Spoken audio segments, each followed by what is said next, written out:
ಡಿ.ಕೆ. ಸುರೇಶ್ ಹೇಳ್ತಾರೆ ಕುತಂತ್ರ ಮಾಡಿದ್ದಾರೆ. ಯಾವ ಕುತಂತ್ರ? 2,65,000 ಮತ ಪಡಿಬೇಕಾದ್ರೆ ಕುತಂತ್ರದಲ್ಲಿ ತಗೊಳಕ್ಕಾಗತ್ತಾ? ಪ್ರೀತಿ ವಿಶ್ವಾಸದಲ್ಲಿ ತಗೋಬೇಕು. ಸರ್, ಈಗ ನಿಮಗೆ ಎನ್ಡಿಎ ನಾಯಕರಿಂದ ಕಾಲ್ ಬಂದಿದೆಯಾ ಸರ್? ಡೆಲ್ಲಿ ಬರ್ದು ಯಾವಾಗ ಹೋಗ್ತೀವಿ? ಇಲ್ಲ, ನಾಳೆ ದಿನ ಎನ್ಡಿಎ ಸಭೆ ಕರೆದಿದ್ದಾರೆ. ಬಹುಶಃ ಎಲ್ಲ ಎನ್ಡಿಎ ಪಾರ್ಟ್ನರ್ಗಳ ಸಭೆ ಕರೆದಿದ್ದಾರೆ. ನಾಳೆ ಹೋಗ್ತಾ ಇದ್ದಾರೆ. ಸರ್, ಮೋದಿ ಅವರು ಏನು ಅಲೆಯನ್ನು ಸೃಷ್ಟಿಸಿದ್ರು, ಆ ಗೆಲುವು ಸಿಕ್ಕಿಲ್ಲ, ಬಿಜೆಪಿಗೆ ಬಹುಮತ ಬಂದಿಲ್ಲ. ಎನ್ಡಿಎಗೆ ಒಂದೊಂದು ಬಾರಿ ಕೆಲವು ನಮ್ಮ ನಿರೀಕ್ಷೆಗಳು ತಲುಪಲಿಕ್ಕೆ ಆಗೋದಿಲ್ಲ. ಈಗ ಕಳೆದ 2023 ಅಸೆಂಬ್ಲಿ ಚುನಾವಣೆಯಲ್ಲಿ ಕಾಂಗ್ರೆಸ್ನವರು ಏನು 120 ಗೆದ್ದು ಬಿಡ್ತೀವಿ ಅಂತ ತಿಳ್ಕೊಂಡಿದ್ರ? 130 ಗೆಲ್ತೀವಿ ಅಂತೇಳಿ ಅವರೇ ಲೆಕ್ಕಾಚಾರ ಮಾಡಿದ್ದು 80-85 ಲೆಕ್ಕಾಚಾರ ಮಾಡಿದರು. ಅವ್ರು ಬರಲಿಕ್ಕೆ ಕಾರಣ ಏನು?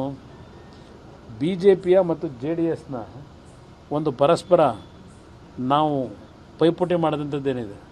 ಮೊದಲನೇ ಬಾರಿಗೆ ಹಳೆ ಕರ್ನಾಟಕದ JDSನ ಒಂದು ಶಕ್ತಿ ಇದ್ದಂಥ ಜಿಲ್ಲೆಗಳಲ್ಲೂ BJP ಅಭ್ಯರ್ಥಿಗಳನ್ನು ಗೆಲ್ಲಿಸಬೇಕು ಅಂತ ಪ್ರಯತ್ನ ಪಟ್ಟರು ಕಳೆದ ಚುನಾವಣೆಯಲ್ಲಿ, ವಿಧಾನಸಭೆ ಚುನಾವಣೆಯಲ್ಲಿ. ಅದರಿಂದ ಕಾಂಗ್ರೆಸ್ಸು 136 ಗೆದ್ದರ ಹೊರತು ಅವರ ಸ್ವಂತ ಶಕ್ತಿ ಮೇಲೆ 136 ಗೆದ್ದಿದ್ದಲ್ಲ. ಅವರು BJP JDSನ ಹೊಂದಾಣಿಕೆ ಇವತ್ತು ಕಳೆದ ವಿಧಾನಸಭೆ ಚುನಾವಣೆಯಲ್ಲಿ ಆಗಿದ್ದರೆ ಇವತ್ತು ಅವರೆಲ್ಲ ಅಧಿಕಾರದಲ್ಲಿರೋರು. ಇವತ್ತು ಮೈತ್ರಿ ಸರ್ಕಾರ ಅಧಿಕಾರದಲ್ಲಿರೋದಿಲ್ಲ. 2006ರಲ್ಲಿ ನಡೆಸಿದಂಥ ಸರ್ಕಾರ ತರಬಹುದಾಗಿತ್ತು. ಇದೆಲ್ಲ ಚುನಾವಣೆಯ ಫಲಿತಾಂಶದ ನಂತರ ತೀರ್ಮಾನ ಮಾಡಿ BJP JDS ಎರಡೂ ಒಂದಾಗಿ ಹೋಗಬೇಕು ಅಂತಕ್ಕಂಥ ನಿರ್ಧಾರ ಮಾಡಿದ್ರಿಂದ ಇವತ್ತು ನನ್ನ ನಿರೀಕ್ಷೆ ಇದ್ದಿದ್ದು 25 ಸ್ಥಾನ. ಇವತ್ತು ನನಗಿದ್ದಿದ್ದು 25 ಸ್ಥಾನ ನಾವು ಗೆಲ್ತೀವಿ ಅಂತೇಳಿ.